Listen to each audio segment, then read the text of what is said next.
and with his guidance.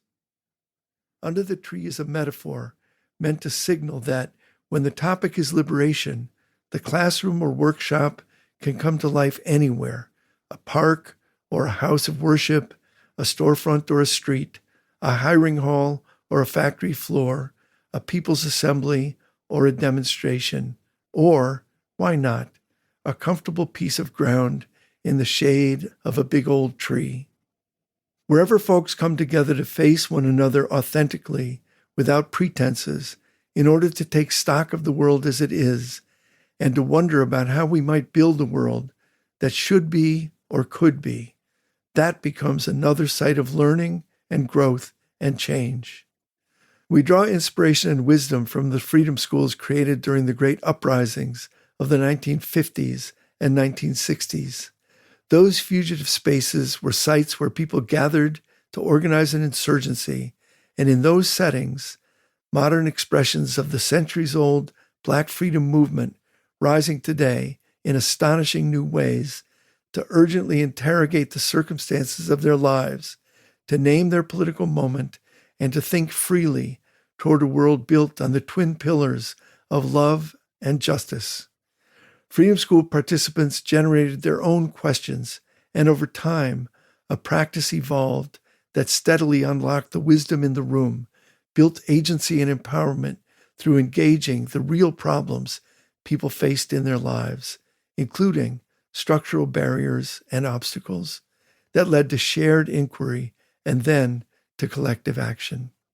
Each of the 8 reflections that follow adopt a rhythm that's been a feature of my teaching for as long as I can remember, and that has become the standard frame for each episode of the podcast. I begin with a poem, which is our moment of Zen, an opportunity to close our eyes, breathe deeply, let our analytical minds click off for a moment as we get started. I want to remind us of the centrality of the arts and of humanism as principle, guide, and source in all of our pursuits, our lives as humans, our efforts as citizens and residents, our projects as workers and creators. Poet Jane Hirshfield writes, "Great poetry is not a donkey carrying obedient sentiment in pretty forms. It is a bird of prey, tearing open whatever needs to be opened." And Langston Hughes invents an entire vocabulary to underline the potential of poetry to illuminate, to educate, and to nourish our humanity. Poetry possesses the power of variation. Poetry can both delight and disturb.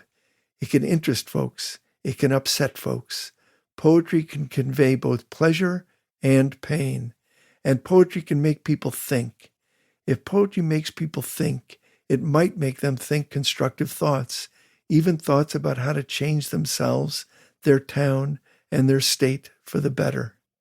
Some poems, like many of the great verses in the Bible, can make people think about changing all mankind, even the whole world. Poems, like prayers, possess power. The poem is followed by a writing prompt, which is a kind of provocation that asks readers to gather their thoughts in anticipation of actively engaging what's to come. No one comes to a class or a book as a blank slate or an empty vessel, so everyone should be ready to pitch in and join the fray. The prompts invite active engagement and effort in the spirit of Walt Whitman's admonition to readers that the process of reading is not a half sleep, but, in the highest sense, an exercise, a gymnast's struggle, that the reader is to do something for himself, must be on the alert, must himself or herself construct, indeed, the poem, argument, history, metaphysical essay. The text furnishing the hints, the clue, the start or framework. Not the book needs so much to be the complete thing, but the reader of the book does. Through the prompts, I'm asking you to be on the alert and to wrestle with each and every argument and idea.